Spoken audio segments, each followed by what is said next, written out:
Today we're here with one of Australia's most familiar faces and voices, host of the Better Than Yesterday podcast, Osher. Thank you for coming on. Thank you for coming, and thanks for putting up with the fandanglery. We're shooting in my house, in my studio, and there was a bit of kerfufflery with getting the settings right because it's shooting on my gear, so thanks for dealing with it. No, I was so impressed that we always see you on camera. Oh, yeah. Behind the scenes, Osher has basically set this whole thing up. Well, I think it's really important. If you have to wait for somebody else, you're never going to get the thing done, all right? So I try to, and I always have, from when I was a teenager as a musician, I learned how to use a 4-track tape recorder, all right? I know, this is a thing called tape, dude. Then I became a roadie, and I learned how, when I was in radio, tried to learn as much as I could about what everybody else in the station had to do, right? I think it's really important to learn what everyone else in the team has at their disposal and their capacity. Because then creatively, I'm able to think, you know what, if we combine this and this, they go, we've never done that. Let's try. And the same thing. So by the time I got to television and cable, it's the same thing, man. And so, but if I'm doing this, we're shooting 3 cameras today. I can shoot 4. When I first started in television, before you were born, this would be 6 people and a full 12-hour day, and it cost us $25,000. Far out. But barrier to entry is so much lower these days, eh? It's true, but you can have all the gear and no idea, and you can't shine shit. So you want to be sure. That's why we spend so much time. Hopefully, it's still focused. But I think it's really important because now I like to have it set up so that if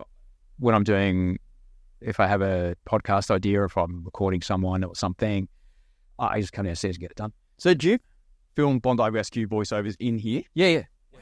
Yeah. Forever. You've always done it here? Yeah, well, I've always done it from home. Yeah.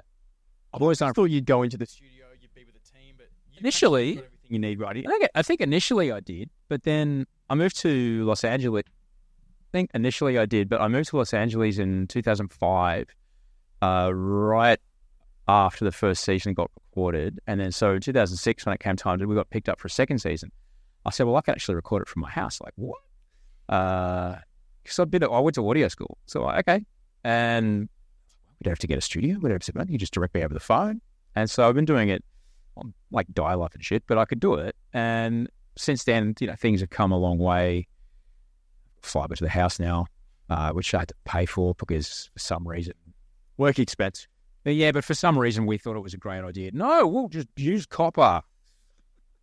I fucking love my country, man. I love it so much. The Wi-Fi.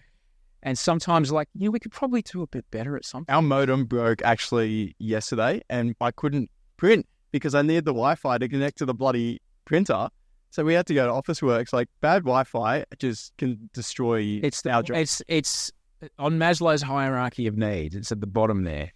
What listeners probably don't understand is that I'm sitting here in my training shorts and a T-shirt. Sam's here in, he looks so fly, it's not even funny. And he's wearing merch that you can only get from being a nationally representative athlete. I was just talking about me belt. If you have a look, tough to get up there. There you go. No, take your belt off on camera, dude. It's not going to look. It's not going to look good. I'll keep it on for now, but it's a good one. You can't buy that one. That's great though. Amazing. What other bits of kit have you got that you can only get? Because I saw someone walking down the street the other day. I was like, that looks like a team backpack because it had numbers and shit on it. They may be like the second assistant physio to the water polo team or something. What's some kit that you can only get, like the best kit that you get?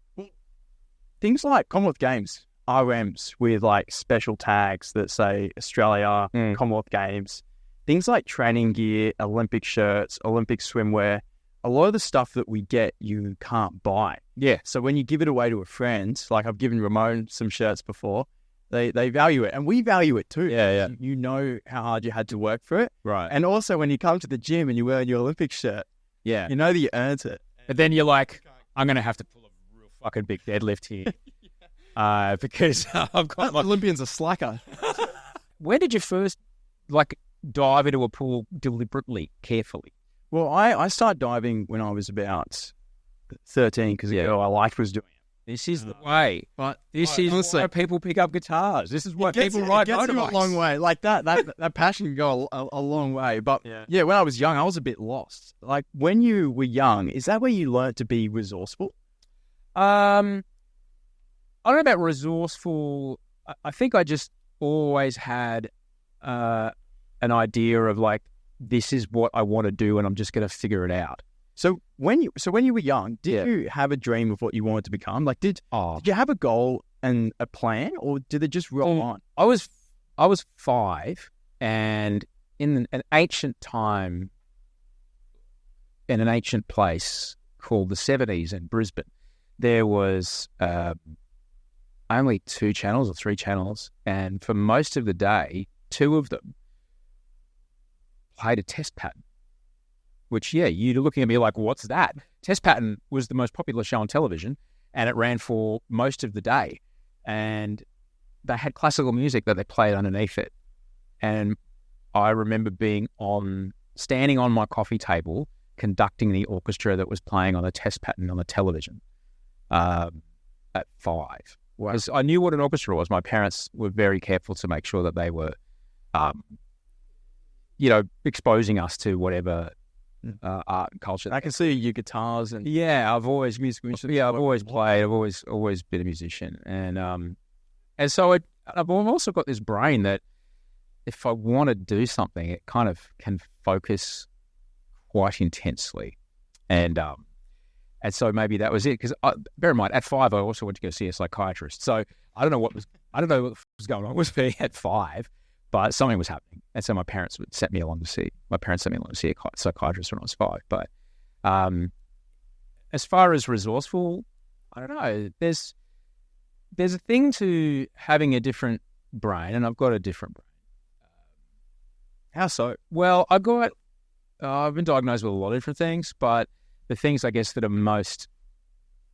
can be the most dangerous, but also the most powerful in my career. And I don't know if you can relate to this, but I got diagnosed with OCD some time ago, and when my doctor told me I had obsessive compulsive disorder, I deflated in the chair like I'm a jumping castle at the end of the toddler birthday party, and the cake's already done. And he said, "Hang on a second, mate. Do you have?" And this is a guy in town. He's very, very clever doctor. He's one of the people that saved me. He said, "Do you have any idea how many Olympians, how many wallabies, how many Olympic swimmers, particularly, I have sat in that chair and I've told them the same thing?" It's like, of course you do. Of course you have this thing. Do you think that someone could stare at a black line on the bottom of the pool doing the same 3 things for 4 hours a day, from 4 in the morning, 6 days a week, for 12 years, so they maybe will do it in London in 16 years from now? Of course they got that. Okay, all right. And it made me feel a bit better. It helped me understand that there's bits of what my brain could do that give me an advantage. However, those same things, that focus, that sometimes inability to think of other things, if some sort of negative information gets into that, it can be deadly. And it nearly killed me at one point. But it's the same with the ADHD. When I got the ADHD diagnosis, it was like, all right, that makes sense. That kind of makes sense. And the psychiatrist told me the same thing. He's like, of course, like, Natch, this is why you're where you are, because it's not because I am better than anybody in my cohort that started as a roadie or in music or in radio that I did. I just had a brain that was like, I know, I'm just going to keep doing this until I figure it out. And I was sitting in the studio for 6 straight hours working out how to use a reel-to-reel tape machine. And other people were like, fuck, I'm going home. Those challenges can become your strong suit. I know when I was young, I was dyslexic, and I found it very hard to learn to read. And I didn't feel very, I didn't feel good enough because I was always a long way behind. And then also very ADHD. I was all over the shop. I didn't know how to apply myself. But then I found if I did apply myself to something, I could really focus, and I could focus hard and have a go at something.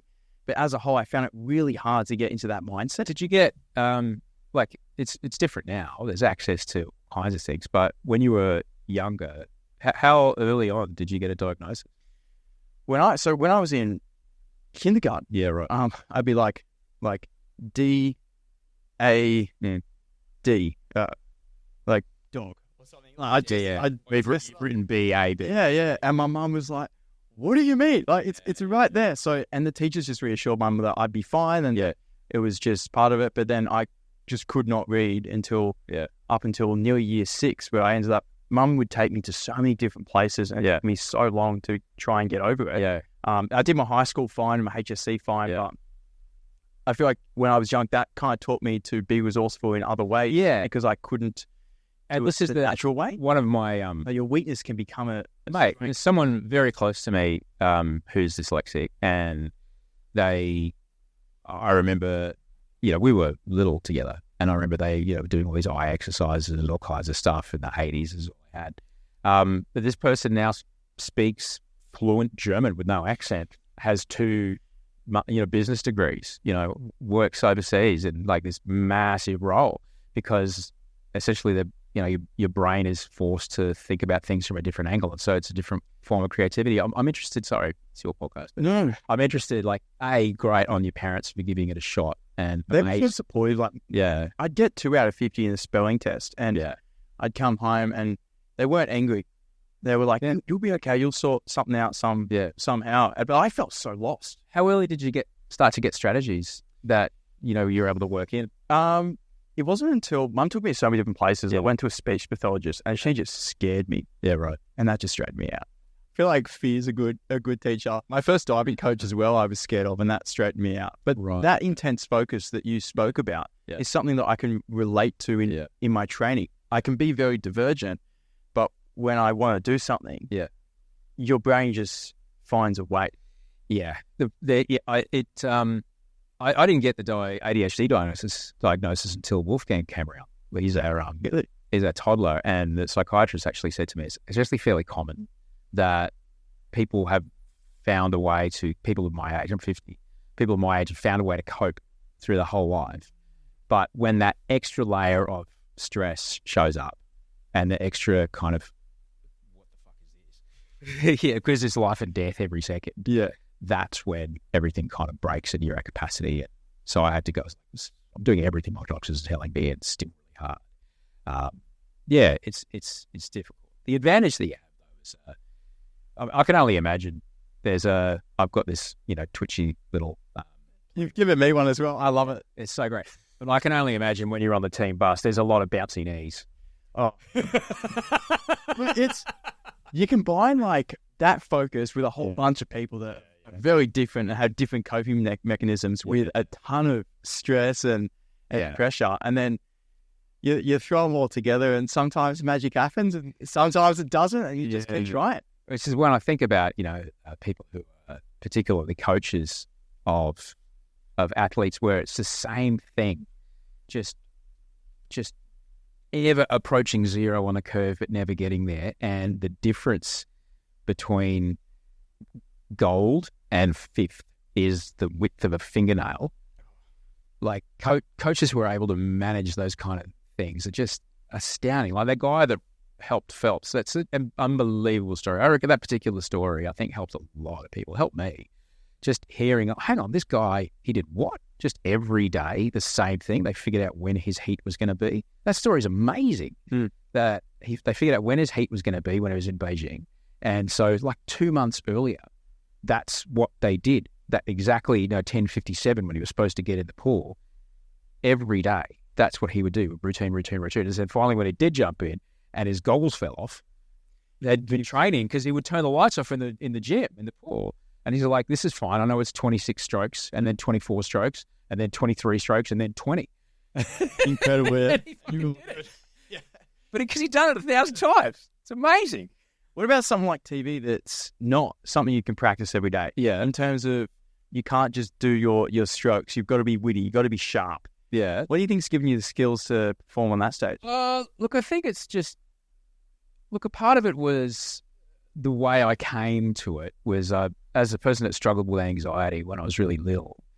Anxiety is a lack of control, essentially, and not worrying about what's to come. When am I more in control, and when do I know what's going to happen more than when I'm on stage? Right? Everyone else is quiet. I'm talking. Perfect. Just pristine. Amazing. I was about 8 the first time I felt that. Really? And I just kind of chased that. And then my coping mechanism in a fairly unhealthy way. My coping mechanism became my career. I have a very different approach to my work now. However, in that space, like that might have got me in the door, but I understand that it is like, yes, you can have talent. Yes, you can have enthusiasm, but work is going to beat that every single time. But as you would know, it's the constant repetition. It's the work. It's the effort. There's no shortcut to mastery. Absolutely. The only way to get these things so automatically into your brain that they become reflexive is through repetition. That's it. I'm so fascinated because it's such a high performance environment. You're on TV, you're live, and I know that you're saying that is also a comfort zone for you as well. Amazing. You feel really strong. How do you train in that and improve without making a mistake that could jeopardize your career? Like I know in training, I can fail a dive over and over. Right. But when I go to comp, it should be sorted out that they're okay. So the thing is that so the way it worked is that I worked on radio. From the age of 20, I started on radio. And my job was giving away the icicle cans of Coke on the street, right? And then pretty quickly I was doing the overnight shift. And then I did 5 years of midnight to 6 a.m. when I was your age. That's what I was doing when I was 21. I was doing the midnight playing Celine Dion songs at 2 a.m. Is that tough? Yeah, because there's only so many times you can hear My Heart Will Go On. Because it's like... Especially that early in the morning. When you touch me like this... Can't get rid of it. So bad. But I got the opportunity to be really shit for 5 years and have my bosses, my program directors go, mate, stop shouting, talk slower, too many words. Like, it was tough. But I wanted to do it. It was the only thing I'd ever really been quite good at. And I wanted to be really good at it. I wanted to just get better at it. And so I had to wrestle my ego to the ground to start getting used to wrestling my ego to the ground. I still do. But it was the opportunity to get better and better and better. And then from there, I got a job on cable television, which doesn't exist anymore, before YouTube. That's where you watch your music videos. And I did 3 hours of live TV every day, 5 days a week. So I'm making 15 hours of live TV every week. Wow. And again, it was like I had the talking part, right? But the expression, where to stand, how to look, all that kind of stuff, that was all got to work on. So by the time I got to a show called Australian Idol, which has recently come back, your previous guest Scott Tweedy now hosts it, which I'm thrilled about. I'll tell you that story later. Okay. But he's loving it. By the time I got to Idol, I had been a broadcaster for 9 years. Nearly a decade. Yeah. And so I'd had 9 years of being really bad before I was there. So the idea that you're just immediately good is ridiculous. And if you're not willing to put in those hours, if you're just expecting that it's going to be great straight away, and how come people aren't getting me? How come I'm not this already? It's like, it takes fucking years, man. That's it. There's no way around it. It's the same thing with content. Like, people look at some of the stuff that I've done and they say, oh, you were overnight success or blew up over the Olympics or whatever. And I was like, I've been posting on YouTube for 10 years, since 2014. And only in the last 3 years has it jumped from 2 views a day to, I've done now probably 3 or 4 billion on YouTube in the last 2 years, years alone.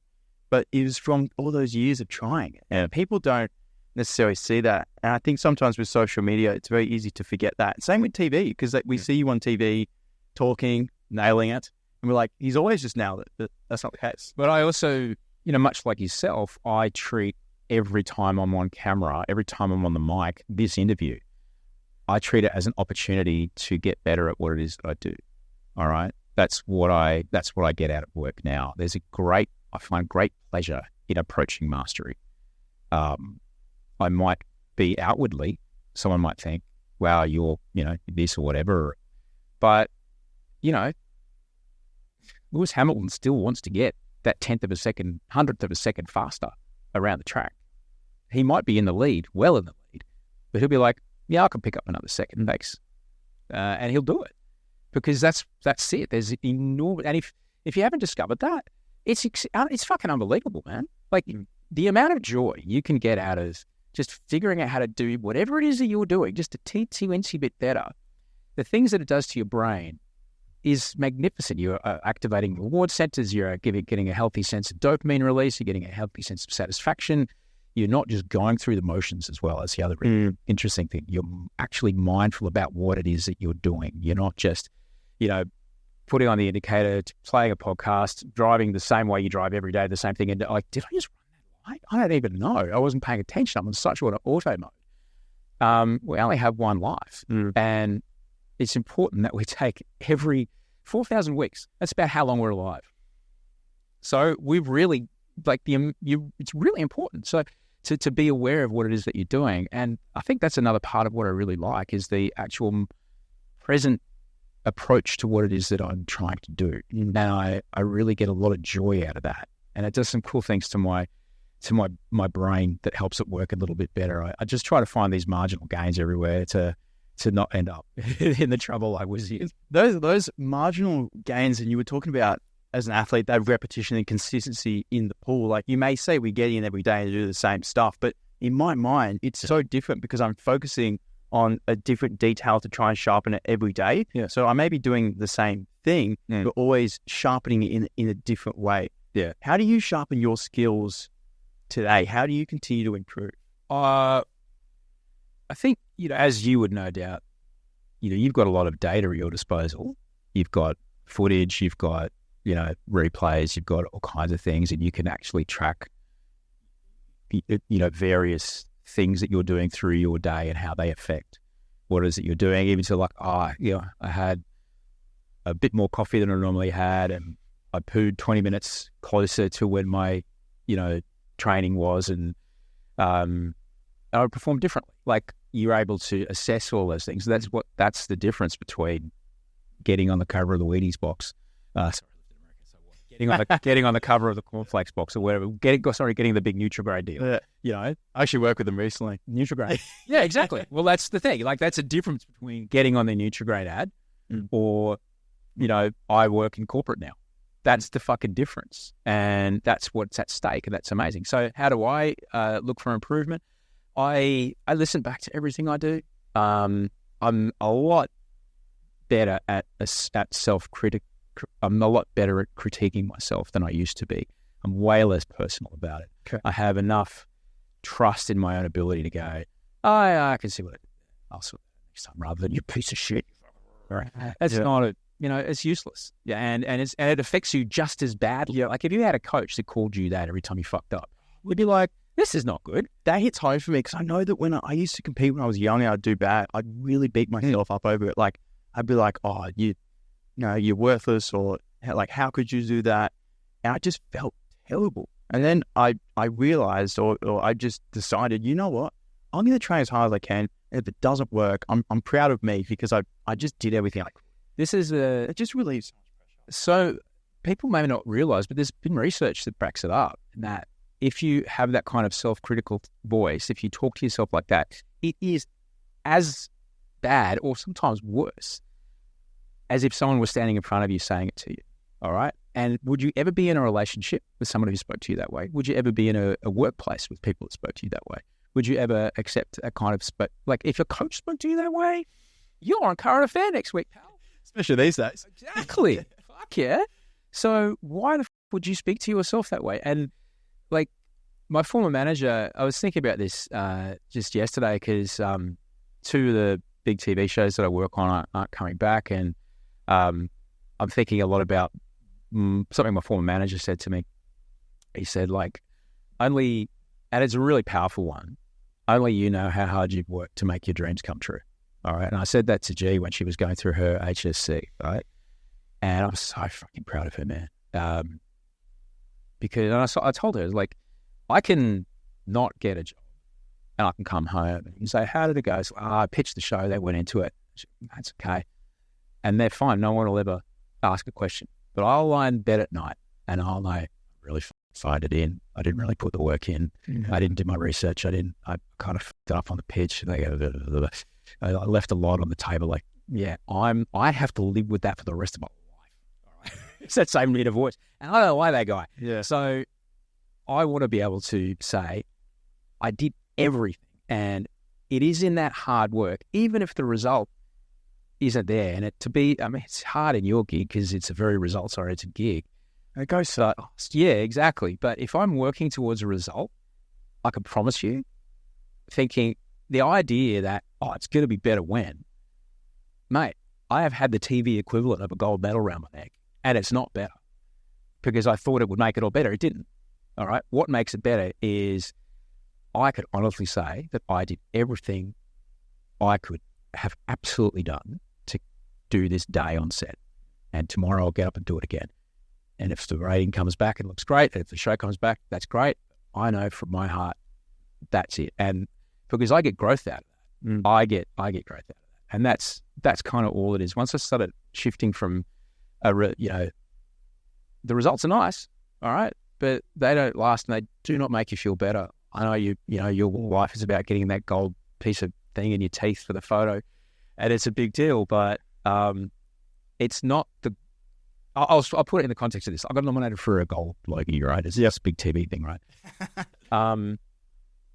That's not the prize for me, and it would have been nice to win it, but I'm just very thrilled. I'm literally honored to be nominated. Yep. That's not the prize. Who I have become to get to that point is the prize, because I get to keep that for the rest of my life, and I get no one can take it away. The person that I have become to get to that point is something I never was, something I'm very proud of, something a long way from where I was, and something that no one else can. No one can take it from me. Congratulations, by the way. Mate, it's wild, And this is the gig that I'm in. In less than a year, I've gone from getting nominated for a gold Logie to having no shows on TV at all. With The Bachelor, Daniel did it better though. Daniel won the gold Logie as when he was unemployed. Okay, that's the next level. So, with The Bachelor coming to an end, how do you feel about it? Fine, man. Yeah, totally. Like the same manager, John.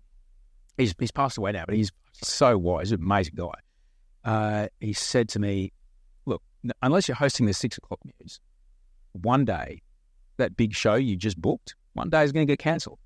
They cancelled Seinfeld. They cancelled Friends. Like one day that show's going to get cancelled. So when you book that big show, you absolutely have to allocate some time every week to be ready for the day that happens. All right? I spent the first part of my career imagining that day would never come. And then I ended up unemployed, divorced, paying rent out of my savings in a foreign country. So when this happened, I kind of had a fair idea. In my gig, it's a fast yes or a slow no. Okay. And I could see the slow no kind of like, I reckon, yeah, okay. And so about a year ago, I started putting things into place and started reading. Do you think it's coming? Oh, yeah. Yeah. There's data. Did you see it on set? No. But there's as financial analysts would say, there's market indicators, I guess. Okay. But you can certainly see things like, okay, that right. Or the mates that I'm on the cruise, because about 100-something people make this show, so we work together a lot of time. We know each other. No one's got a call. No one's getting booked for anything. Right. Okay. So I had a fair idea of what was. Did you do the hints on the radio first? No. Okay. I'm a professional, man. Like it's not like it can affect share prices and stuff like that. So I'm never going to say anything publicly. Yep. I've known for a long time, but I just never said anything publicly. All right, until it came out. Right. So I had a fair idea. I kind of knew that it was on the way, and then kind of late last year, I was like, I reckon this is what it's going to be. So I started basically all those projects that I had been allocating time to working on. Yeah. They just got moved up in priority, and all that stuff. And so when I knew, I was actually told kind of face to face. It was really, and they let me know. I was like, great. And there might have been a flicker of the lights as the UPS handed over to the emergency generator, but all the contingency plan was already in place. Yep. And we just kind of carry on. And all the other things that are there now to make sure that our quality of life and, things keep going is there now, which is great. But this is the gig I'm in. There was a film that was actually released, in fact, I think it was before even I was born, The Godfather Part 2. I think I've heard this, actually. Yeah, it's my fucking favourite. I talk about it all the time. If you listen to my podcast, I talk about it all the time. Hyman Roth is talking to Michael Corleone, and he's upset with Michael Corleone because Michael, his friends got whacked, and Michael ordered the whacking. All right? And he's like, I never complained because it was business. And this is the business we have chosen. And I chose this. I chose this gig. You have chosen a job where someone who is taller, more nimble, more dexterous, and fitter is going to show up, and you'll be in your late 20s and be like, man, it's not like you're playing NRL where they've got this tiny little window to make the money. You know, I'm thrilled you're doing this, but like, this is the gig. You've chosen this gig. You could have done something else, but no, I chose it. And I love it. I know what it is. I know what I'm getting into. So I know that I work in a seasonal industry. My wife is she's a freelancer as well. This is the gig. All right. And it's important to understand that. Like, I chose it. I can unchoose it anytime I want. I don't want to right now, but I can. If I want to, I can, go and get in a cubicle, and I can go and do whatever I have to do to keep the lights on. But it's important that we understand that this is our choice. And I guess the other thing I should say to you is that I did a lot of work around around managing that ego that I was describing earlier. Because there's a petulant, reactive child in me that occasionally jumps up and takes the wheel and causes a fair amount of wreckage. And I have lived long enough to know, like, that's not good when that guy starts to send emails and texts and say shit. So I need to keep him quiet. And so I would, one of the things I would do is I'd sometimes wake up when I knew it was coming. If there was like a resentment or a fear or whatever, I know it's really good that I process that quite quickly so I don't make any choices from that emotional reactive space, because it's not a real rational space to react from. So certainly you don't want to email anybody or text or call anyone or, sell a house. Because it's much easier said than done, though. Yeah, because people, when you're in it. Yeah. So I know enough to know, right. So I'd write down, like, say if I was resentful at, someone else for getting a gig, I'd be like, this, particular person who's a really nice guy, got this job. I should have got that. This particular person got this job on this particular show. His podcast is huge. Oh my God, he's got 3 billion views on YouTube. I'll put that all on the right-hand side of the page. And then line by line, I will go, of course. And then say it out loud. Of course, his podcast is huge. Of course, he's got 3 billion views on YouTube. Of course, he got booked for that TV show. And what that allows is, like, for me to go, like, all right, it's not personal. And it's show business, not show friends. All right. It's just business. Yeah. All right. So, okay. And that really, I did a lot of that work. And so when I was face to face with my boss, who had to have the conversation and go, like, we're not going to be able to do it, I was able to say, I get it. I totally get it. It's difficult. It's a difficult market. There's a lot going on. Look, if I ever come back, I love the formats. I love doing the shows. If I ever come back, I'll be first in line to show you that I'm still the undeniable choice, because they're fucking great shows and I love making them with you and I love everybody here. Thank you for 10 fucking amazing years. And that's absolutely complete honesty. I was able to get all that other shit done and out of the way. Yeah. So that, and I'm sure it's the same with you on a competitive day, like when you're at a final or whatever, you want nothing else around except this is just what I'm doing today. Yeah. And it takes a bit of work. Mm. But you can't. It's a skill, right? Yeah.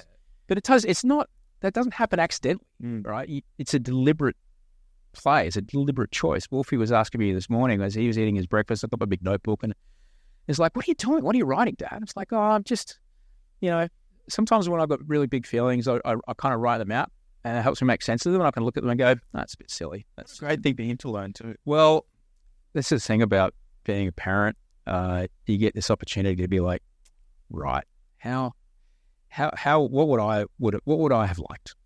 What would I have liked? And so teaching him down regulation and teaching him how to being with big feelings is really important.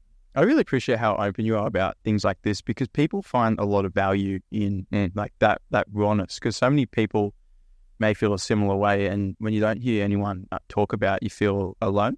Yeah, mate, you can't be what you can't see, right? And self-stigma, I totally get. I got offered antidepressants. Crikey, I was 25. I got offered antidepressants. I'm like, I didn't want to take them because I didn't want to be the kind of person that needed antidepressants.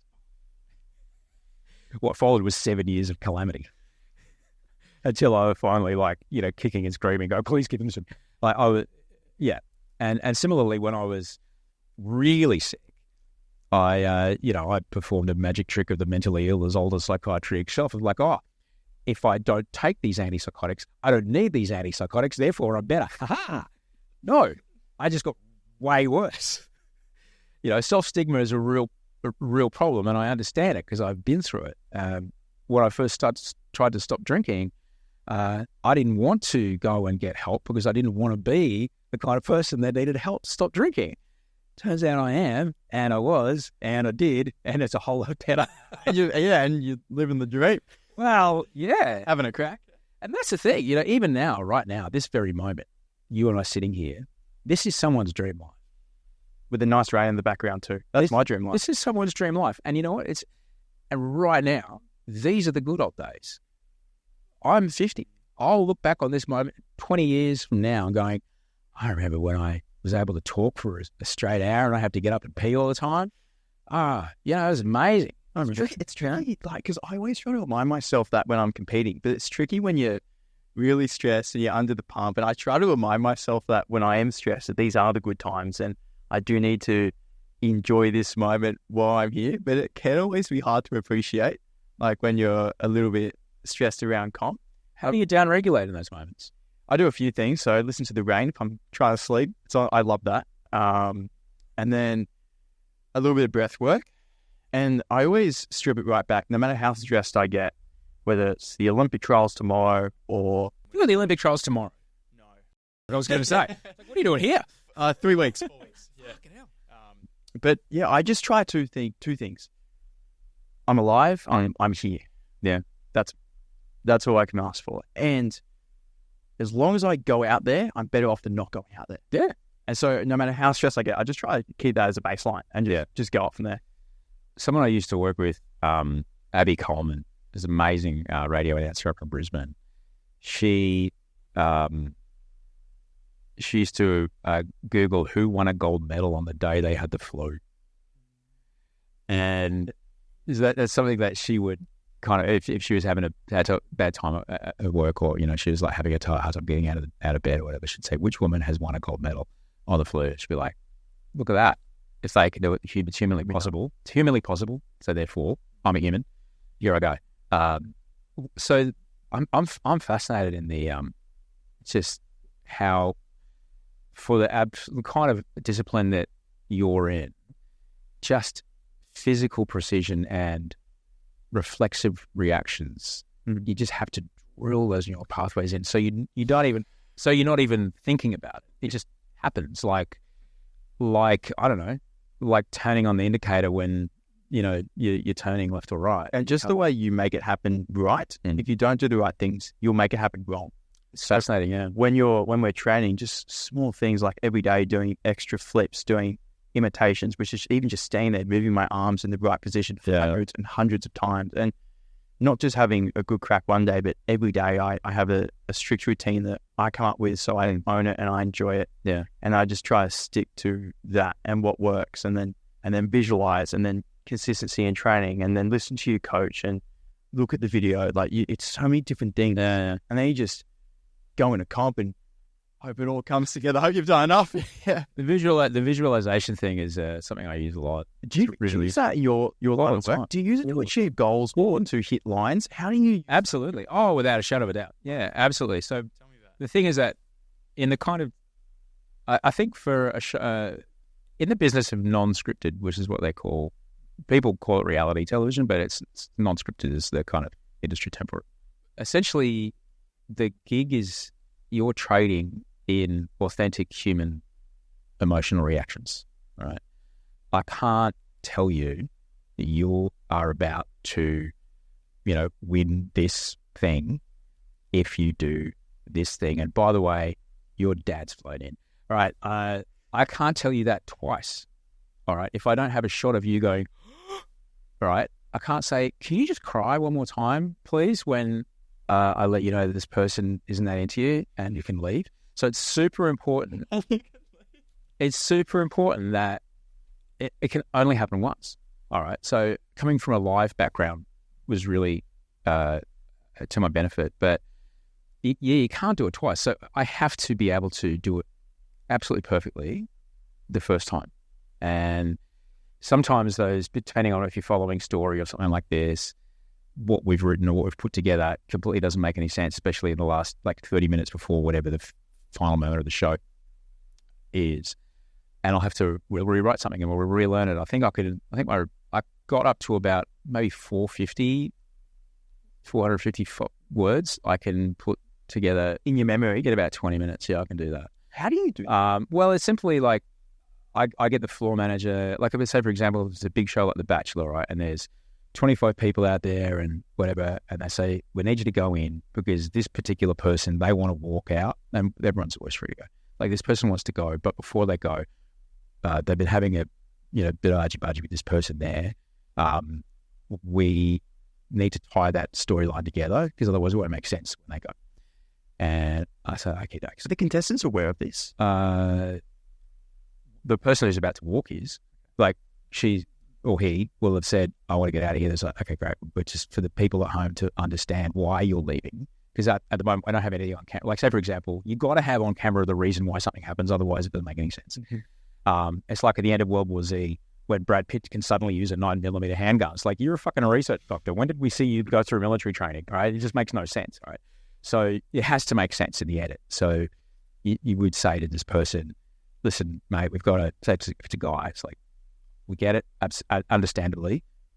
We just need to let the people at home understand why it is that you want to go. So we'll get Osher to come in and he'll, say something and such. And you really don't even have to say something to the other person over there, but just their reaction will be enough for us to, then be able to tell the story as to why you're going and why you're no longer in the show. And so, okay, great. So there's this moment. We need to make it happen. We've got a bit of a time limit because, crews have 10 hours. Well, we've got to get out. We've got a hard out because the neighbours, so there's time limits, right? Because, we're a big production and we used to shoot in these kind of residential areas. And so we had to get out at a certain time. And so I'll get my floor manager. They just kind of surreptitiously would walk through the mansion or whatever. And with their phone, they would take a photo of where it is that I'm going to stand. And then they would take a photo of where the cameras were. And the director or my executive producer would take a photo of the split, which is a massive big TV with 16 little windows on it that have all the different cameras. And that way I know exactly who's where, which person I'm, that person particularly, I've got to make sure there's a clear eye line between that camera and this person who we need reaction from. Okay, so, but if a floor manager or someone says, oh, Gavin, could you just take a step back, please? Ruins the moment. Completely ruins the moment. So as little intervention as possible, I have to have all these things in my head. And so once I understand all that, I will kind of in my brain, I'll go, okay, so it's down the steps here, be mindful of that camera there because I've got to get the across there, that's my mark. This is my single shot. That's the double. I have to be sure this person, there's nobody standing here, find a reason to get this person further on so we've got a clear shot there. And lines. Remember 400 and something words. But that's the job. And how do you remember those lines under the pump? The way I do it, it's not a secret. There's a technique called low-chi or the memory palace. And I've been using that my whole career. Essentially, it's if our memories work in a way of association. Okay. So, for example, if I said to you, what were you doing last September the 7th? You'd be like, huh? But if I say to you, it was a Tuesday, you were in Victoria, there was it was the gig for the thing, right? You need a slightly larger target to aim at, and then your memory will go, oh, there it is. So it's the associative memory, the way our brains kind of essentially vector memories and pinpoint things. So you give your brain a larger target to aim at. So the method is simply, I think it came from one of the old, days where people in robes would orate and say stuff for hours. There was a temple that collapsed and they wanted to know who was under the rubble, and the person who had done the speech had, I think it's something like this, they survived and they were able to remember who was where. They were able to remember who was where by where they were in their script and where they were looking. And so it's the reverse version of that. So essentially you pick something that is very, very, very familiar to you.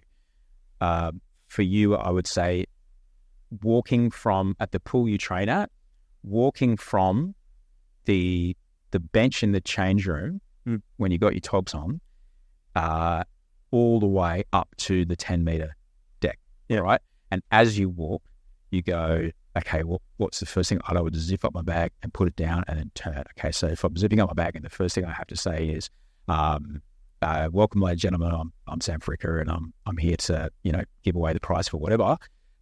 You would put the prize in the bag, all right, in your brain. You put the prize in your gym bag, put it there, and the door from the change room out, on the back of that door, you would say the next thing you have to say is, people have come from, all over the world to be here. You would put a map of the world on the back of the door in your brain, all right? And then there's 6 steps from there to where you turn left onto the pool deck, right? And at that left turn, there might be a defibrillator or some shit on the wall. There's always one of those things around. So on that, put a tiny little mini version of that, and the Prime Minister's here, and you put a little elbow on that in your brain. Yep. And then you just do that all the way in that walk that you're very, very familiar with, and every rung on the ladder, you know everything.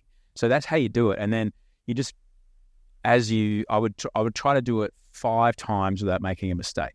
If I couldn't do it 5 times in a row, I would start again. All right. So once I got it 5 times in a row without making a mistake, I would always speak it. I would make my mouth move. So I had the muscle memory, because that's another thing that can be useful, is that if I say, for example, if there's a word like, I want to find the remote because the end of the E, sorry, I got my hand, the end of the E, the next sound is a B sound. So I might not remember what it is there, but my brain will start to make the B sound because I've done it so many times. Yep. The muscle memory kind of kicks in there. So I was just giving myself the best shot. And once I've done it 5 times without making a mistake, then I start to visualize. Then I start to go, okay, so I'm going to walk in there, I'm going to ding a glass or whatever, I'm going to take 2 steps over here, blah, blah, blah. And by the time I'm here, I know who's standing there because I've seen the split camera. I don't know whose eyes I'm going to look at, and I da-da-da-da. And then because I'm ramping the whole thing to pinpoint that guy there, when I say, it's been an interesting week. Do you ever feel bad when you're just about to kick someone off the show? I don't. Oh, that's the job, though. It's not you, I suppose. My job as a professional television host has literally been ruining dreams and breaking hearts for 20 years. How are you so loved on TV? I don't know. I have destroyed the singing dreams of thousands. I have taken love away. I have broken the hearts of hundreds of men and women. And you're the most loved TV person in Australia. I don't know why. I have broken up with hundreds of people on television as the bad guy. That's the gig. That's the job. And that's fine. But that's the job. And I guess, I feel people would always ask, how come you whisper? How come? It's like, it's really emotional because you come to know these people, right? Yeah. I'm real sorry. Like I am. I'm really sorry. You have to go home now. I got some quick questions about The Bachelor. Number 1, when you're working with The Bachelor and you see all the guys or girls, do you ever see The Bachelor make a mistake and you know it? In terms of people selection? A mistake? What do you mean mistake? Like maybe they've chose someone that you don't think would be good for them. Sam. How many of your mates are going out with somebody that you're like, I don't know. All right? People want what they want. People don't want what you want. It's their garden. It's their path. Okay. It's their journey, mate. It's their lessons to learn. And if that's what they're after, then that's what they're after. Sometimes you're like, if that's what you want, that's good, but you're in trouble. Dude, and who knows, this might be the relationship where both of them get the chance to work through that thing. Okay? Because to be honest, and having been divorced and been through all kinds of shit and married again, the only way to heal any kind of weird relationship stuff is in the context of a loving relationship where it's safe to do so, where you're with someone who goes, right, I can understand that there's some frustration there. Did I say something that's, brought up a reaction that's perhaps not from now? Like, is this something from when either you or I was little? Is something in my voice, something in your voice? And they'd like to love each other enough to go, actually, yeah, I didn't realize, oh my God, I was being a bit sorry about that. That's my problem. It comes out of my mouth and I don't realize it. sorry, I'm sorry. I'm really sorry. And knowing then that I have the love and trust of Audrey to go, yeah, you fucking shit me, but okay.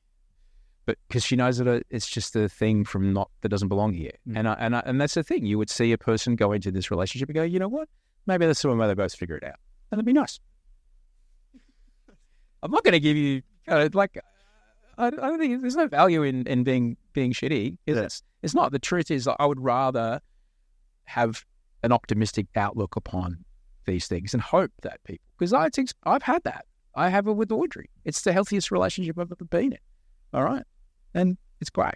I'm taking some relationship advice on board. Yeah. Well, I don't know, bro. So, now the Bachelor's come to an end. Do you have any secret spicy stories you can share with us? No.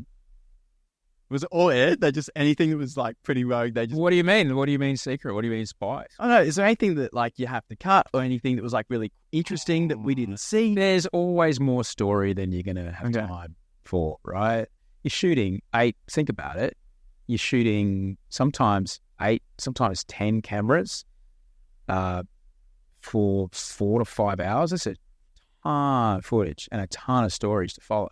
I felt bad for Ramon doing the podcast. There's 3 cameras. There's always going to be something. And there's always going to be something. It's just anytime, like, I don't want to ruin reality TV for you, but it's essentially screenwriting. Like, anytime you watch a movie, I'm going to ruin every TV show you're going to watch, right?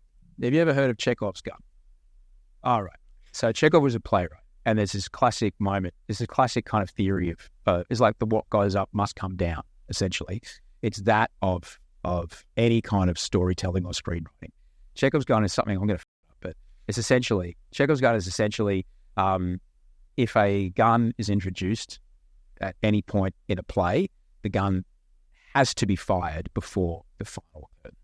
All right? So whenever you're watching any TV show, any non-scripted show, any reality, any movie, if someone says, oh yeah, how you going? Oh, yeah, I feel a bit sick in my tummy. Anyway, they'll vomit before the end of the scene. All right? It sets up, everything has to make sense. There's not enough time for just, unless you're watching a Richard Linklater film, you stuff in chat. So, to answer your question, everything has to make the final 10 seconds of everything make sense, whether it be a movie, a TV show, or, competition or whatever. Everything has to make those final 10 seconds make sense. And with only a network hour, I think is like 42 minutes or 44 minutes of TV when you take the ads out, shit's got to get cut. Doesn't make the cut. Sorry. It might be a great story, but this is the moment that we're playing towards. So we have to get everything there. So, of course, there's all kinds of things, man. And you navigate that and you link it all up. That's a part of it. I am one of many. All right? I'm just the person on camera that there's probably anywhere between 80 to 100 people that make the kind of TV that I make. It makes it expensive to make, but it makes it good. So I'm just one of the people that make it work. You just see me on camera. Like, as far as... You must be doing something right. We see him a lot. It's spicy. There's nothing really spicy. Nah, I don't know, man. What about when you rose to become very popular in society and became, say, famous? Did you have anyone to train you through that, to deal with certain things? Like, no, not at all. No, because I had my social media blow up with my stuff, and I felt I didn't have anyone to ask questions of like what to do. Like, well, I'm around. Don't get too drunk when you're out. And yeah, that's important. Like, I never got told that. Yeah, but Dad told me that one. Yeah, it's very important. Yeah. And everyone's got a camera phone. Everyone. Like, yeah. It's no, it's just for the group chat. No, it's not. That will end up on a website that I don't want it to be on. Just ask anyone in the Integrity Commission of any sporting body. All right? Take the plates out of the microwave. So you're in the deep end. I'm leaving. Goodbye. Pardon? You in the deep end just trying to figure it out. Oh, look, mate, I had no idea. And I made a lot of mistakes, and I'm very, very lucky to have made it out alive, to be honest. But yeah, now there's maybe 4 people in the world that, in Australia at least, that understand what it is that some of the things that I deal with. But that's, again, this is the gig. That's fine. And similarly, like if you're if you're dealing with some shit and you've got some sort of, through the AIS or whatever, you're connected to it, a diver, a few years ahead of you. I don't know, you fucking text Mitchum or something. Yeah. All right. And you say to him, man, this fucking thing, and I ate a bagel and now I'm fucked out of it. And all this person has to write back is like, yeah, I know. And instantly you feel better. But if you say that to anybody else, they're like, you're on the cover of the Instagram box, man. You're fucking back to you, man. Like, you can't say it to anybody. So there's maybe 3 or 4 people that I'm able to text now, which is really good. And that's nice. But that's it, man. All people want to do is feel less alone, and that's fine. But it's the same thing that you leave high school getting told, but it's just like quite amplified, and there's a lot more at stake. So I am very grateful now to be in a position where I'm able to talk to people and help people develop as they go, which I'm very grateful for. I was, of course, like I listen to a lot of people. Everyone behind the camera's seen 57 people like me a year do the thing, all right? So I learned as much about presenting from camera operators, audio directors, producers, like so much. I learned so much from those people who they just say to me, so like, listen, man, it really helps me if you don't rock back and forward because I can't pull focus. Oh, okay. Thanks, man. Appreciate that. And, say just shit like that. It sounds inconsequential, but it can hold up a shoot. It can hold up a day. It can hold up everything. So just listen to everybody around you, because people, if you're on camera, if you do something catastrophic and the show gets cancelled, they don't work. So they have an interest in... It's not just your job, it's their job. Exactly. I never even thought about it like that. Yeah, it's not just me that, isn't working on these 2 big shows. There's a lot of people who, feed their kids doing these gigs, right? And it's a lot. And so listening to other people around you, I think, is really important. And most people have your best interests at heart.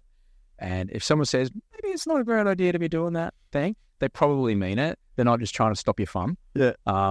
Yeah. Because one of my questions actually was, when it comes to TV, what do you think sets you apart? It's been able to go from Good Job to Great Job, from Idol to Bachelor to Singer. And when I hear you speak about learning so much on set, learning how to make the job easy for the people around you, yes, it actually kind of answers my question that you be the best that you can, as resourceful as possible, to try and help the whole team create the best thing that they can. I find that very interesting. That's kind of all. There was a big shift after I got sober. I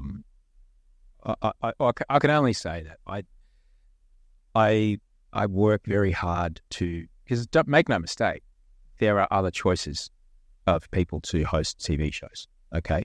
But I work very hard to make sure that I am the undeniable choice when it comes time. And it doesn't happen by accident. And that is a full spectrum. That's a full spectrum kind of thing to the on-camera part. It's like surfing is a really stupidly named sport. It should be called paddling and getting smashed in the face a lot, because you really only stand on the wave for about 8 seconds, maybe 10 if you're lucky. Very similar to diving, actually. Mate, diving is like waiting around and being cold. That's the sport. Waiting around being cold while slightly nervous about what you're about to do. Yeah, not eating. And just so cold because I've got such low body fat. Fuck this. That's a mad shrinkage, It's real stuff happening. It makes for a cleaner injury. So it's true though. I think I'm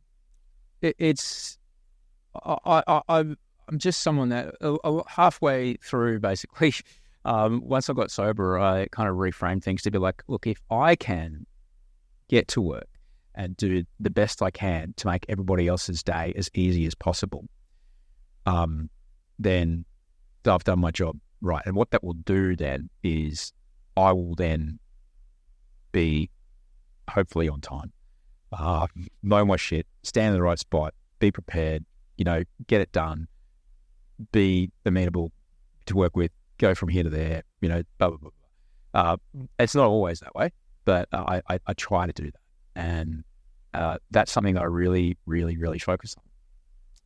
Because long after I've gone, the decisions about, so in your gig, if you've got the mad, like say, for example, if you're a runner, like a runner, right?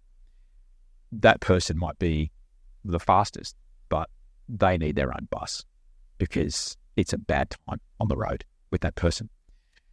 But that's the whole team's best chance at a medal. So that person, I'm not saying this is real, but yeah, okay. So, but at our gig, it's a no dickheads policy. It really is. So if you're absolute punish, like there's other people that can get, and they can fill in the gaps in other ways, but it's just easier for everybody. And so I try to be work as hard as I can to make sure they're not beat there. Because this is part of my career when I was probably a bit of a punish. I feel like most of the well-known people I've met through social media and my work are such good people, and I think it's a lot of what you're saying right there. Sometimes I think if you haven't met these people, you might think that they were arrogant for the roles that they have, but actually they got those roles by being a good person and easy to work with. Otherwise, they may not be in that position. When I worked in music television, you never saw the bands that were assholes for a second album. Really, you never saw them again. So they would come through for a first album, like the British or American bands, whatever. They record company people like, big push for these guys, big push. But if you've been up till fucking 5 a.m. at, the Glina Bar in King's Cross in whatever, and then your radio interview is in 17 minutes and they have to drag you out of there and you're munted and they have worked so hard and pushed everybody else out of the way to get you a slot on this breakfast radio thing or this breakfast TV thing, but you're too cooked to get on there, and they've blown their reputation by, now we can't put you on Sunrise like this. No way, man. You'll know. When it comes time for that band's second album to come out, the record company guys are like, no, we're not really going to push these guys too hard. And so when you get to, and the greatest example of this would be when you get to Foo Fighters level, you're like, I would let you spend a day with my mum. Every person on that crew, you'd be like, if I couldn't, it's the Henry Rollins test. If I couldn't get there to pick her up and she was coming to visit me, she's passed away, but say, for example, if my mum was still alive and she was coming to, Sydney to come visit me and the kids, I can't go pick her up. Can you go pick up my mum from the airport? Can you go take her lunch and, just hang out with her until I get home from work? Like every person on that crew, every single person in that band, every person on that crew, I would trust for that. And that's who they are. And that's the reason. Being a good person goes a long way.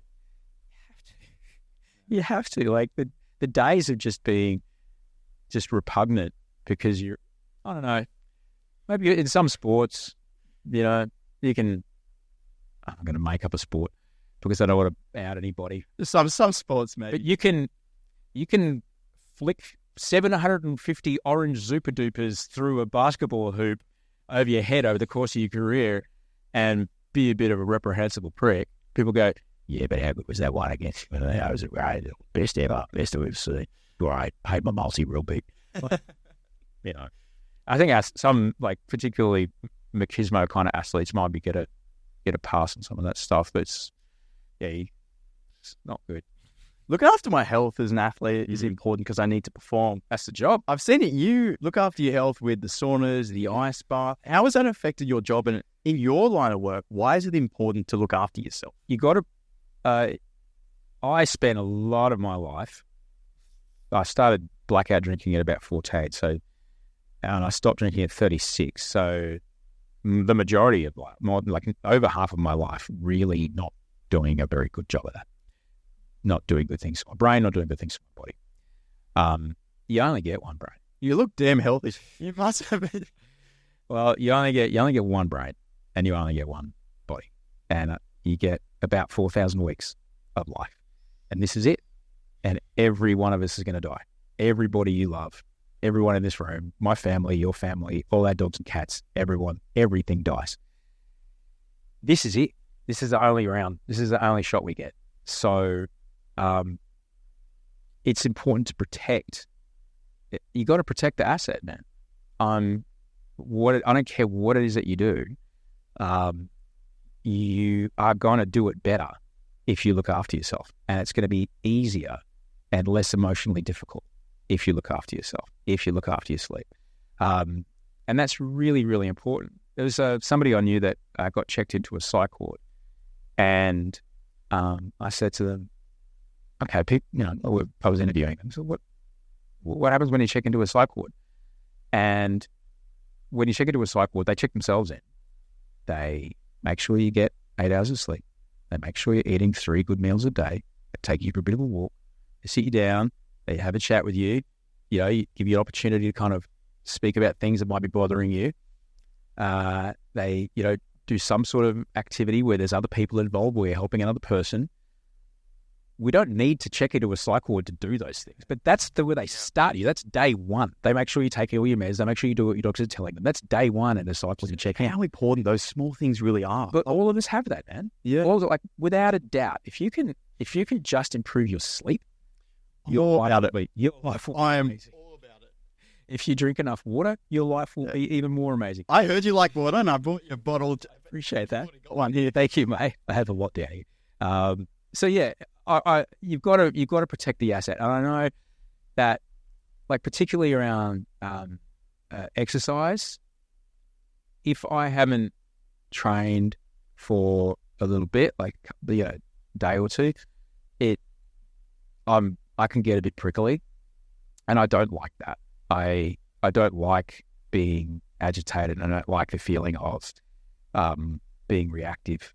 And so training is a really important thing for me, because I don't really train for the PR anymore. I train for the hormonal response. I train to get the neurotransmitters and things released into my system. I train for the dopamine, the serotonin, the norepinephrine, all these other things that help me shift mood states throughout the day. I train so I can sleep better. I train because as you get older, it's important. You got to lift some weights. You got to keep meat on the bone. Look at Jack. He's doing a good job. I'm fucking me. So I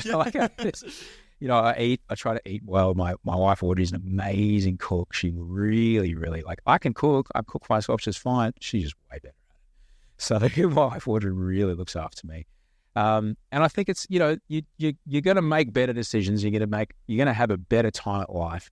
When my dad was my age, the stairs in my house, we had 2 flights of stairs to get upstairs.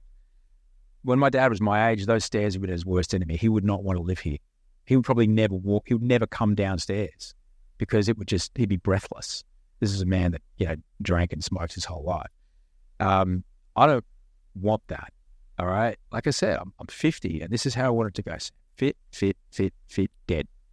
That's it. I used to deliver groceries to pensioners when I was in a band, in between roadie jobs, and people would just retire and then sit down and watch television for 20 years and die. I'm like, fuck that. No, no way. And what life is that?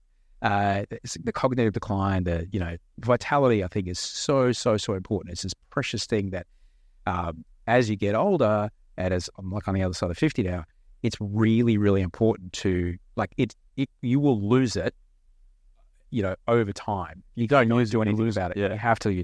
My mum, both my parents were doctors. My mum used to say, over the age of 40, you got to make your body your hobby. So whatever it is, no model train sets.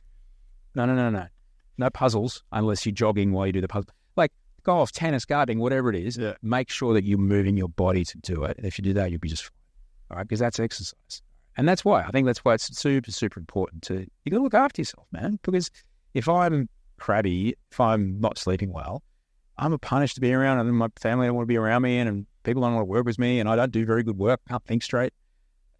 It's important. Everything is better when you look after yourself, really.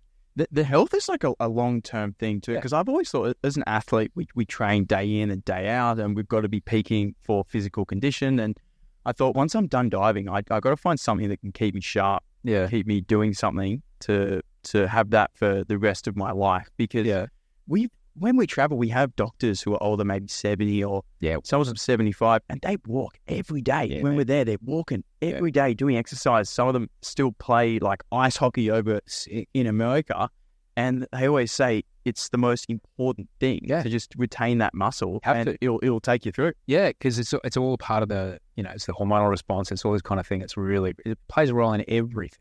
It plays a role in everything. I think, Angie, my mom, was here. And we were talking about, she runs now. She's a long distance runner. And I talked to her about exercise, and she was saying, I never did it when I was young, because exercise was a thing that girls who wanted to be skinny did. And I didn't care.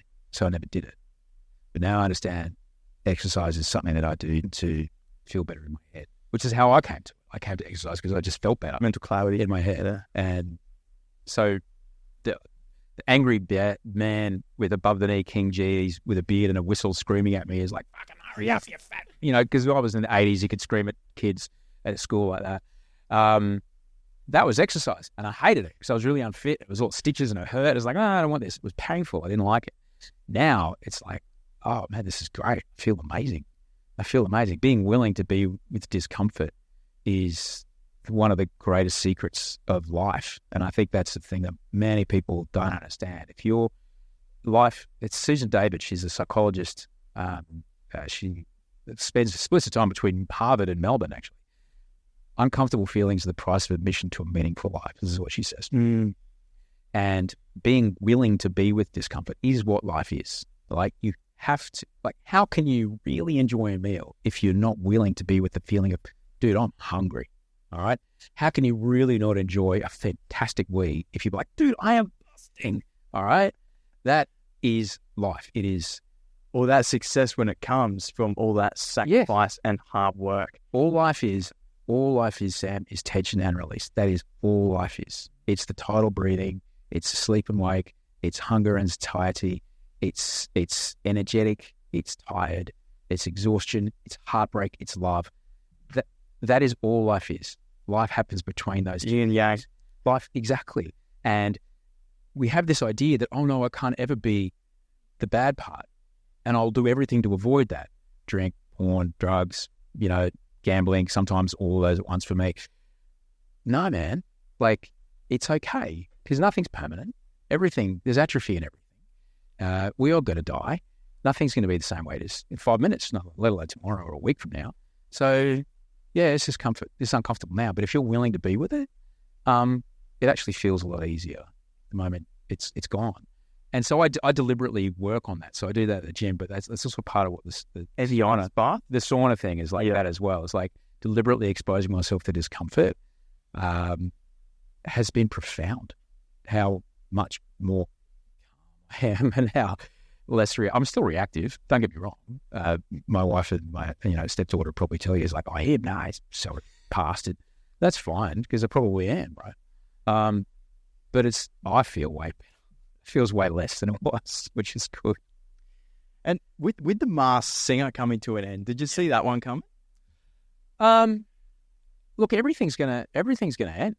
Like I said, everything ends. And when we say and I would always say it because it's happened to me. People are like, "Hey, congratulations on it." It's like, mate, let's just wait till we're at episode 3, all right? And we haven't been pulled yet, all right?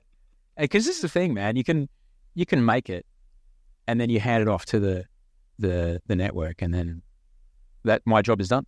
I don't work in promo. I don't work in marketing. I don't work in sales. That's not my job. And so, I know that I've contributed the very best I can to this project.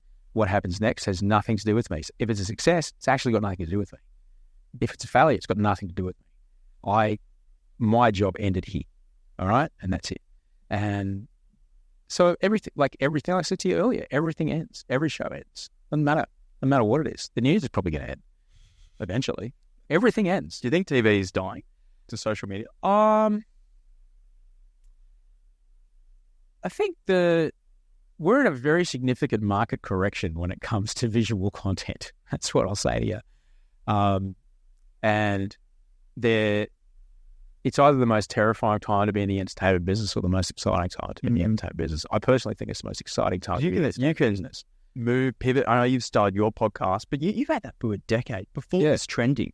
Oh, man. Yeah, I don't question. Why would you, when you have so much time on air talking, what made you want to start something of your own where you're talking? Was it because you wanted to share your true voice? Yeah. Well, you mentioned my true voice. Like, this might be the first time people are hearing me not screaming, take it off, or counting flowers in a whispery voice, right? Because that's not the job, all right? People aren't going to watch you on a diving platform. People aren't going to watch you on a diving platform and expect you to cook a pancake because that's not the job. The job this is my job right now. My only job is to do this real well. That's it. Everything else, contributes to this moment, but it's not this. So the job in those moments is not to do have a conversation. So I definitely started the podcast because I've always interviewed people my whole career, and I always really enjoyed it. And it was one of those things that I felt it had a number of roles, but it also helped me keep the blade sharp. There was so I lost 2 jobs in one day earlier this week. It wasn't earlier this week, but the news broke that I lost 2 jobs in one day. Earlier this week, I actually lost 2 jobs in one day. But it's not the first time it's happened to me. Really? Oh, yeah, it's happened before. And during that period of unemployment, I was 40. I'm unemployed. I'm living in another country, paying rent, off this cash runway that I'd gratefully saved. During that period, I was doing the podcast. I was starting the podcast. And it really helped me. It really helped me to have, A, something to do, B, keep the blade sharp, C, kind of help me kind of have an idea about what it is they want us to do. Next, and help me find it just helped me work on being comfortable with speaking from an authentic place publicly, which none of the jobs that I'd done before I was able to do. So yeah, it's great. I'm grateful for it. I love it. It's a lot of fun. People seem to like it. Better than yesterday. Go and check it out. It's fun. I have a guest every Wednesday, and on Mondays and Fridays, I just talk about what it's like to live with a different brain, really. Because when I first came back to Australia, I wasn't hearing the kind of conversations that I knew were helpful to me when I wasn't doing well mentally, or certainly relating to sobriety. I wasn't hearing anybody talk about it. And so it's like, I wish someone had done this. And so I was just trying to give back what was given to me. And that would find so valuable. I hope so. I hope so. Yeah, I like it. You should come on. I know I've talked to you a bit about it. There's a lot of shit I want to know. I'll come back to the very studio we're in. In fact, if you've seen the podcast, you probably recognise this. Yeah, this is where we are. Yeah. I might have the other space ready by then, but who knows? So you got the trials in like 3 weeks? Yeah, legit. So I just got back from competing in America. I flew in yesterday morning. Oh, wow. Where were you in the States? I'm jet lagged. I got up at like 4 a.m. this morning. We had a competition in Indianapolis. Oh, yeah. So we won a gold medal there, got a silver medal over in Calgary, Canada. And we went over there just to keep competing. Now I've got 3 weeks here, Olympic trials in June. Yeah, hopefully off to the Olympic Games in Paris. Now, is it like the swimming where you've got to be in the certain fastest of the certain fastest? How's it work for? So with diving, we don't get given spots for the Olympics. We have to earn them. Yeah. So I won Australia an Olympic spot in December over Oceania. We had to win that competition to get a spot. I did that. That goes to Australia. World champion named Cass also won Australia's spot. So we got 2 for 10 metre. So if we don't get those spots on the world stage, we actually can't send anyone. Right. So if the divers didn't perform, we don't go to the Olympics. So one person can get a whole team in? No, one person can get one spot for one event. Get out. So this is like going to a sneaky sound system New Year's Day party. It's ridiculous. You can get a maximum of 2. My God. It's tight. And then we go to those are hard tickets to get. Trust me, I've got a few. It's tough. Go to the Olympic trials, and they're not even mine yet. So I got the spot for Australia, but it's not mine. It goes to Australia. Yeah, I've got to compete the Olympic trials, and I've got to secure that spot to be mine. Yeah, that's my next job. That's awesome. So it comes down to the day, but it's good. Like that's what we train for. That's what I love. And when it works, and you come out the other end, it's incredible. Plus, that person you have to become, deal with that pressure to lift when you need to. And that is the real journey. I'm going to ask you a controversial question. And I only ask this because it's the shit that I did leading up to the Logies. Yeah. How much time do you spend every day considering what will happen, A, if you don't win your own spot back, or B, you do get that spot and the day doesn't go the way you want it and it doesn't work? Yeah, it's a good question. And the way I approach things like this, especially when it means this much to me, and I've had many moments like this in the past, like my first Olympics. Now I've made the Olympics. Making that first Olympics, I'm an Olympian. You can't take that away from me. It's true. So that actually relieves a bit of pressure, in my opinion. And then when it comes to these big moments, I plan further ahead than that day. Yeah. So I actually have plans for what I want to do after I leave the Olympic Village. And coming into that event, I plan on nothing but what I'm going to do after the Olympics. what I'm going to do at the Olympics and how I'm going to feel when I make that team, and I visualize and I train hard and I make the corrections. And I know that if it doesn't happen, I'll be okay. So leading into it, I get my mind, my body, my spirit, everything ready to make the team move forward and look further ahead than that. Right. This is so rather than there's just blank space after 1:17 p.m. on this Thursday, which will be the final of the final thing, right? I am thinking about dinner that night, that next Friday, there's a closing ceremony. Oh, I'm not there, I may as well go there. Oh, then by September, I'm going to do this thing, and I've got a holiday in Bali. Exactly. So you're looking all the way down there. Exactly. In fact, that's, and when I'm really stressed under the pump, that's a coping mechanism for me to plan what I'm going to do 2 weeks or a week or a month ahead. That's like one of my ways of dealing with that stress and pressure. Because it also reminds me that it's not just about this day right here, right now. And I try to train as best as I can. So even if I mess something up, I'm still good enough to do it. You have to. I coming into the Logies, I knew I wasn't going to win it. Though I had a whole podcast on this, but it's very interesting because when it comes to those big moments, like it's everything. It's mindset. It's physical. Like it took a lot of work. Like similarly to what I told you about, like when I knew the day was going to come when I was going to get told to my face, we're not doing those shows again. I worked quite hard to be ready for that day, so that when this person told me this thing, I'd be like, I get it. Like, because that reactive self used to jump in there. So similar with the Logies thing, when you don't win a TV award, they've got the Schadenfreude camera on you, right? And I'm like, I cannot even let a micro expression cross my face that shows that I was f***ed off, right? And so I sat here in this room. And I imagined, it's going to be someone like Bert Newton, he's passed away, like someone like Daryl Summers, or someone like, it was in a Daryl Summers thing. Yeah. Someone's going to read out a name that's not mine. And I practiced listening in my brain, visualizing every other person's name. And then in my heart, have you ever heard of Metta, loving kindness meditation? In my heart, I was like, good for them. Like, truly I am. Like, that truly I am. Feel thrilled for them, whoever they are. And ended up being Sonia Kruger. And so when they said the name Sonia Kruger, I was like, yeah, good on you. That's fantastic. And but I had worked on that. It didn't accidentally happen. But I ask you about the, visualizing it not going the way you planned, because I think it's really important. It's uncomfortable and people may not want to do it.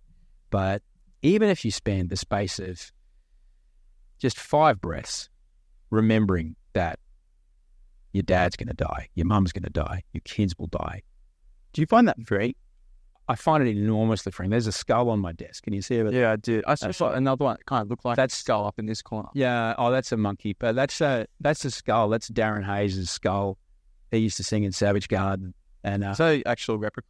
No, he was on The Masked Singer as the Grim Reaper, and that was on his set. They had all these skulls everywhere. And so I had that skull on my desk. It's a thing called Memento Mori. It's really important to remember, like Wayne from the Flaming Lips says, everyone you know someday will die. And I think it's really important to remember that. We'll all die. Your kids will die, your dog will die, your parents will die. Everything you love will end. And the thing that you really want might not happen. And it's really important to just 3 breaths. And then what happens is next time you see that person or do that thing, you're like, this is amazing, because it actually is. It's fucking incredible. But we're just so habituated to people's presence that we just forget how incredible it is. Clean water out of a tap. My kids are amazing. I'm so proud of both of them. Like, my wife's an unbelievable human being. But we get so habituated. I think it's really, really important. And it's important to, as you mentioned, to understand, A, I'll be okay, and B, life goes on. Yeah, I'm alive. Yeah. Yep. Today. That's when I go into comp, I try to break it down to something that's similar. When you go into, say, the Logies, and they do have that tight shot of your face, and whether you win or you lose, you need to be happy. Yeah. And you can't flinch, because even a small emotion would come through. Yeah. I always watch it and I think that's strong, to have enjoyment when you've lost. I think it was just literally, it was just work. I practiced it because I truly am thrilled just to have literally been in that category, because it is an enormous achievement to be recognised by my industry as that. And I kind of had no idea. That's fine. I could see the no coming, see the slow no. And I just didn't want, I know that inside me there's a reactive self that sometimes takes over, and I didn't want that to, we'd all have that. Yeah, I didn't want that to be in the moment. So I just practiced. I literally trained. I practiced, and I had the loving kindness meditation. It's called metta meditation. You know, I never thought. You fucking work real hard for that. Good on you. Or, you know, Sean McAuliffe. My God, of course, Sean McAuliffe's the greatest ever. Sonia Krieger, she worked unbelievably hard. Good on you, Sonia. Top job. Julia, oh my God, amazing. Mark. It's such an attractive quality, like to be happy and excited for other people. Well, I wanted to be, man, because I knew enough about, like, back when I was drinking and stuff, I would seethe through my teeth. Like, I was spewing. That's no way to be. It was terrible. It's like, I'm the only one that suffers then. You know, it was awful. And I don't want that. So it's just learning how to be in a different way. And I think it's important. We're just literally a whole group of habits just replaying over and over again until we do something about it. All right? But the brilliant part about human brains is that we can change the way we think. And those habits can be successful habits. Yes. They can positive ones. Positive ones. We can change the way our automatic behaviors are. And it takes work, but it's worth it. It's enormously freeing. This can be difficult because you're like, oh no, just realized a bit of just massive dick about this whole. That's what that ex-girlfriend was saying. And it's really important, though. It's really important. So, my final question. Yeah. Next 10 years, where do you see yourself going? Oh, man. I don't really care. I don't care. I just want to, every dollar I earn is just to try to make sure that my kids have every opportunity that they want in the world while growing into being wonderful humans. And that's it. You know, I want to keep the lights on and the food in the fridge. I want to try and leave things a little better than I found it. And I'm sure whatever it is that I'm doing, like everything that I do really has a core thing in it. And I really only have one job. I might do 77 things, all right, because this is the nature of the gig, right? There was a time when I could meet all of my financial obligations through one contract, and it's now like 7. Like, it's just, you know, it just takes, well, that's fine. So it's not because, it's because the we get paid differently.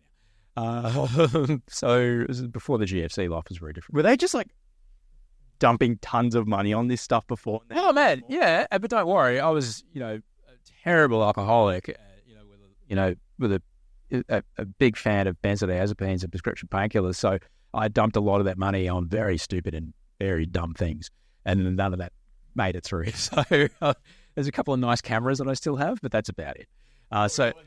The really nice ones are in a special camera fridge out the back, but that's it. So I really only have one job. All right. So whether it be the podcast, whether it be writing books, whether it be doing the keynote speaking, whether it be creating TV shows, whatever it is that I do, my only job is to make people feel less alone. That's it. That's my job. So in the next 10 years, that's something I'm good at. I'm good at telling stories. I'm good at talking to people. I'm an interested, curious person, and I'm sure that I'll be able to put those few things together to make sure that someone feels like paying me to do it. And that's it. And, you know, if every day could be like today, it'd be awesome.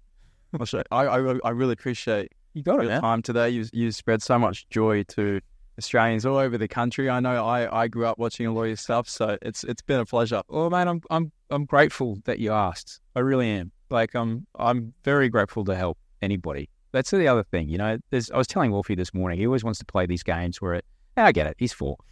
You know, it's like everyone's... I saw his Spider-Man drawing too on the way in. Everyone's like, pew, pew, and everyone's in jail. Like, everyone's, you know, shooting bad guys and stuff like that, all right? Because, you know, you can make sure your kids watch certain stuff, but then they go to daycare with other parents who let their kids just watch anything. And you're like, how do you know about Rambo, son? And then, because someone's got a big brother and they're showing them some shit. So I said, actually, Wolfie, the thing that makes people makes people happiest is actually helping other people. That's what helps people. It's like, let's play a game where we're, firefighters. Let's play Fireman Sam, where we're just helping people. Everyone loves firefighters. They're like Australia. Yeah. If I was Fireman Sam, I would evict Norman. I watched Fireman Sam growing up too. Norman, put Norman, like, oh, my banana's on fire. Like, you, Norman. Like, you really need to get your shit together because you are seriously a troublemaker and a problem here in the community. Let's get some support around you because you're fucking it up for everyone. All right? Yes, we had to use the hovercraft. Yes, that was fun. God damn it, Norman. Ooh, I've set fire to my lettuces. God. We don't need Normans in our life. Norman. So, yeah, I think that's, it's just helping other people.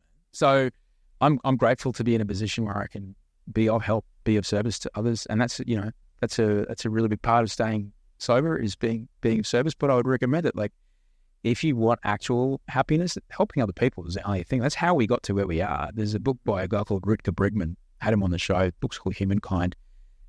Survival of the fittest. That's a quote that's been kind of maligned a bit. There's a whole other part of it. But it's actually survival of the friendliest. The only reason we exist is because we cooperate. We get along. And we are wired to help each other. We are this great thing in our bodies that unleashes when we're helping another person, when we're being cooperative, when we're helping people towards a common goal. And in this time of when we're just losing ourselves and scrolling and shit, we may not want to interact with other people or help other people. But if you want to really help your mental health, go do something with another person to help a person you don't know. Man, life's amazing. It's true though. It's a good way to live too. Like, you feel better and it helps everyone else. Yeah, you sleep well too. Thanks for coming over, man. No, thanks for having me. You got it. It's been a pleasure.